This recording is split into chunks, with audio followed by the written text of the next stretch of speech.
سب سے بڑے عقل مند انسان جناب نبی کریم صلی اللہ علیہ وسلم اس زمانے میں آ رہے جس زمانے میں کوئی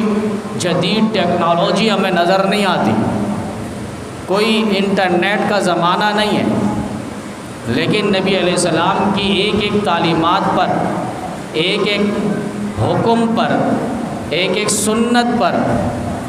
اگر آپ غور و فکر کریں گے، جہاں وہ آخرت کے لیے فائدہ ہے وہیں دنیا میں بھی اس کے لیے فائدہ ہی فائدہ ہے۔ گوگل کا زمانہ تو آج ہے،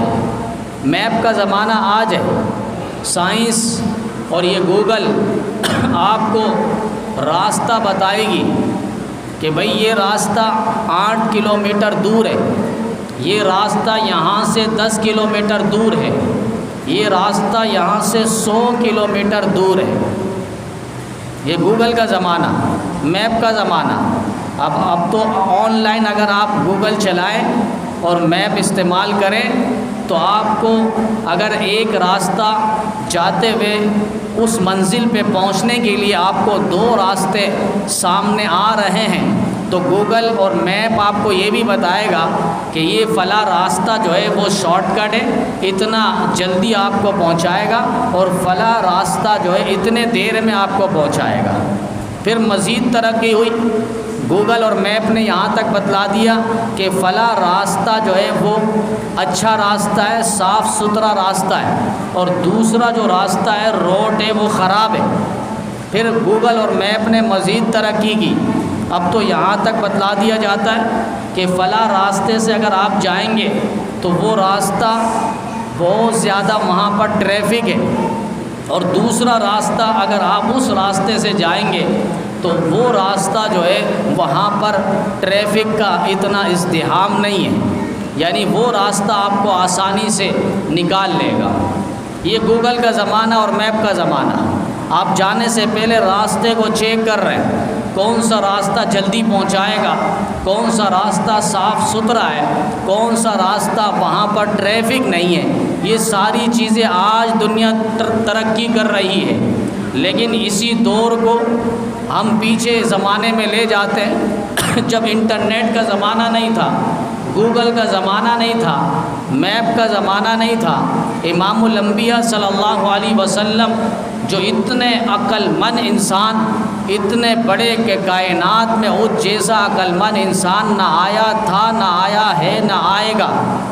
وہ امام الانبیاء صلی اللہ علیہ وسلم جنت کے حالات بتا رہے ہیں۔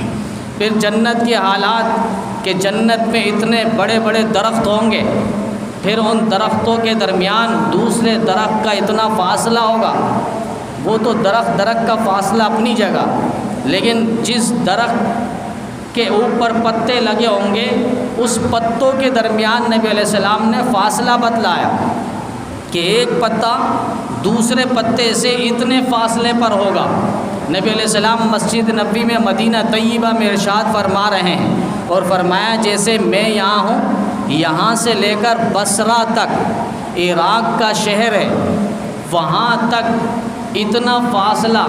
ایک پتے سے دوسرے پتے کے درمیان ہوگا۔ پھر نبی علیہ السلام بیٹھے ہیں مدینہ منورہ میں، نبی علیہ السلام نے فرمایا یوں سمجھ لو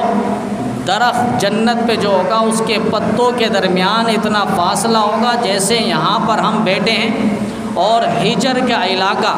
جو خلیج وسطیٰ کا علاقہ کہلاتا ہے وہاں تک جتنا ہمارے درمیان فاصلہ ہے اتنا فرمایا درختوں کے پتوں کے درمیان اتنا فاصلہ ہوگا۔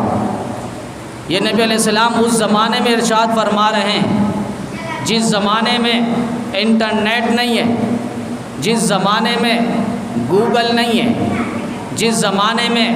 میپ نہیں ہے، نبی علیہ السلام اس زمانے میں ارشاد فرما رہے ہیں سب سے بڑے عقل مند انسان۔ آج دنیا ترقی کر رہی ہے، دنیا نے جب اس جگہ کا معائنہ کیا جہاں نبی علیہ السلام نے ارشاد فرمایا تھا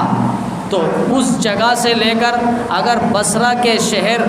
عراق کا شہر بصرہ کا علاقہ،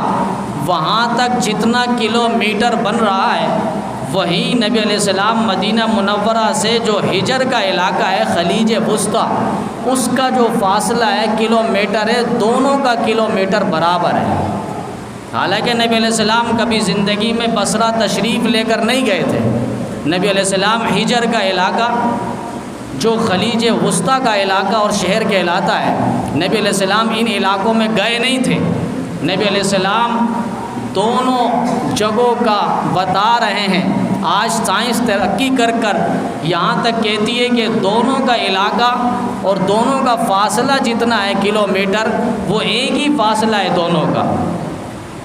یہ ترقی ہے۔ لیکن امام الانبیاء صلی اللہ علیہ وسلم کی تعلیم، امام الانبیاء صلی اللہ علیہ وسلم جو وحی کے ذریعے بتلا رہے ہیں، ظاہر بات ہے وحی کے اندر کوئی خطا نہیں، کوئی غلطی نہیں، کوئی کمزوری نہیں، کوئی نقص نہیں۔ وہی نبی علیہ السلام امت کو بتا رہے ہیں۔ آج سائنس وہاں پر تحقیق کرتی ہے، ریسرچ کرتی ہے، اور پھر اس بات پر آتی ہے کہ نبی علیہ السلام نے واقعتاً صحیح فرمایا۔ تمہاری سائنس اور تمہاری تحقیقات اور تمہاری ریسرچ جو ہے وہ غلطی ہو سکتی ہے، امام الانبیاء صلی اللہ علیہ وسلم کی بتائی ہوئی تعلیمات اور پیغامات اور وحی اور ارشاد کبھی خطا نہیں ہو سکتی۔